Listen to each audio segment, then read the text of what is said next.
Welcome, fellow confidence crusaders, neuro nerds, and success equalizers.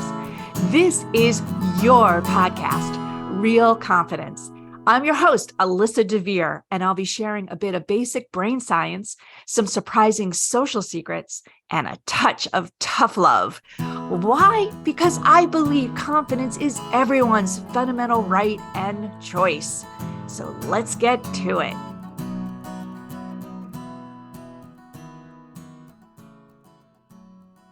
When I'm doing a presentation, I always find somebody who has been chatting with me or that just looks friendly, and I say, "Can I dub you the Booger Patrol?" And they look at me like, "What?" I say to them, "If there's something coming out of my nose or something else that I should be aware of before I go on stage, could you please tell me?" And they giggle and laugh. They think it's very funny. And I say to myself, I really hope they're taking me seriously because I really mean it. And so sometimes I'll even say that, like, please tell me if there's something that, you know, it's gonna be distracting when I'm on stage. Now, this topic of giving feedback, right? I've talked a lot in other podcasts about getting feedback, but we're equally wigged out about giving feedback, especially with things like this. If there's something on somebody's face or, some food on their clothes or whatever, do you tell that person?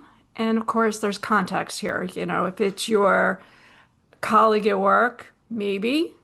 If it's your relative, depending on who that is, I know if it's my sister, she'd be the first to tell me, you got crap on yourself, right? You know, she will tell me, your glasses are so dirty, but most people won't. And I sometimes can't see it because, it's looking out. I know that sometimes when you have makeup, if you're a woman, you have makeup that's smudged, eye makeup or what have you. Not everybody's going to tell you that, right? And then you look in the mirror and you're like, why didn't anyone tell me that? So it's such a strange thing, right? Like, what are we afraid of? In fact, we'll go to such extreme to even make up a story. I was in Croatia this summer. And I use a particular product. I'm not going to give them a shout out one way or another because I don't want to have any liability, but it's a sunscreen it's a tinted sunscreen, so it has some color in it. And I really like it because it does double duty, right? That kind of looks like a little bit of foundation, but it also gives all that sunscreen protection. So at any rate, I was out. We went on a boat exploration, and we had gotten friendly with some of the other people on this tour with us. And there was a young woman in her early 20s who was very into fashion and makeup and all kinds of things. And she was beautiful. She was a very stunning young woman. Crazy, I should say, liked to party hard.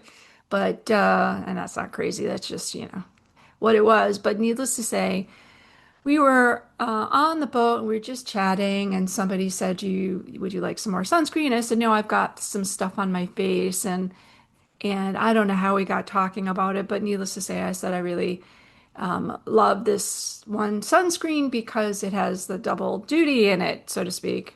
And the young woman said, "Oh, my brother uses that too, but he has such a hard time blending it in." And at the time, I was like, not really taken by it. And of course, afterwards, I realized what she was trying to tell me is that I hadn't blended it well. Right now, why would she make up a story like that? And my brother was sitting right next to her, and he was like, "Oh, yeah, that happened to me."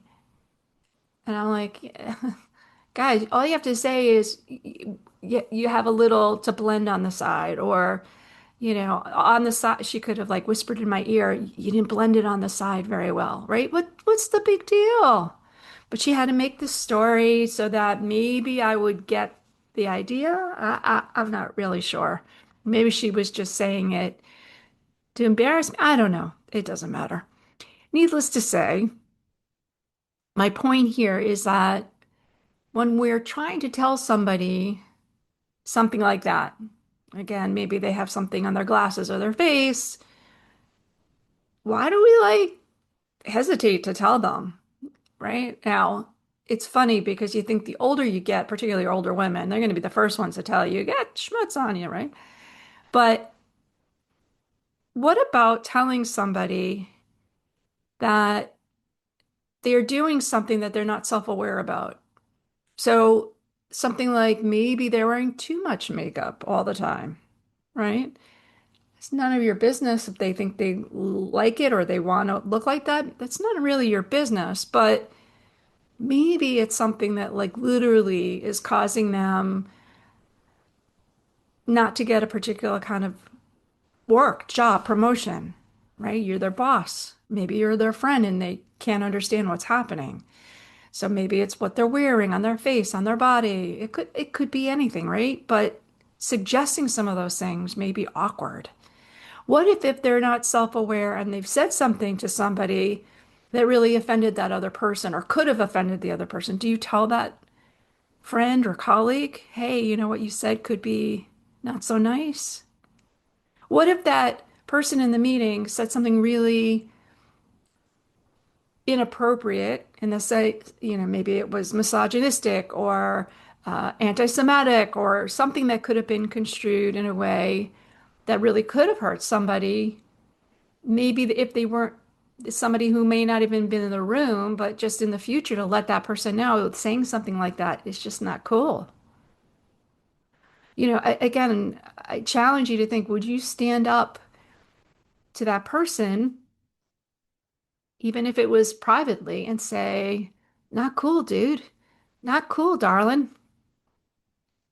Now, one of my favorite stories, and I should say fables, tales, is the emperor has new clothes, right? And if you remember that story, if you're familiar with it, it's all about an emperor gets swindled into believing he's buying clothes with this magical yarn that's invisible, but that he is fully covered and he's going to march in this parade and really dazzle everyone.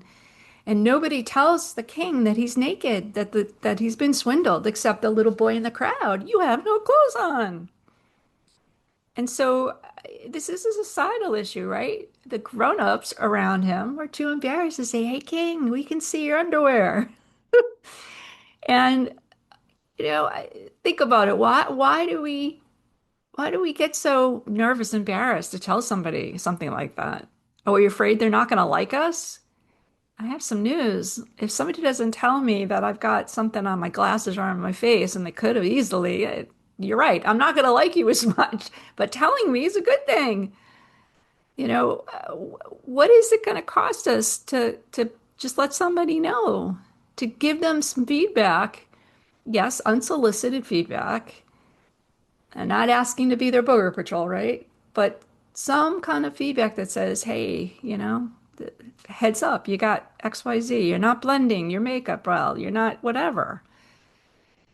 It really rattles our sense of belonging. Are they going to not like me if I tell them? Is it any of my business? Is it safer for me to not say anything, let somebody else tell them? Hmm. Well, there are ways you can make it a little bit more comfortable for yourself and the other person. And I'm going to give them to you, but first we're going to give a little advertiser love. So we'll be right back with those ideas. This podcast was sponsored by the American Confidence Institute. ACI uses basic brain science to quickly raise real, sustained confidence. Our most popular workshop is How to Coach Confidence, and participants often note it's the best training they've ever done. The course teaches a 15-minute methodology that anyone can master to tackle any type of confidence challenge. So if you're a professional coach, maybe you're interested in exploring becoming a coach, or simply want to use some coaching in your everyday job and life, let's talk about bringing a workshop to your workplace or upcoming event. ACI certification can be added and grants ICF or SHRM credit if you need that too.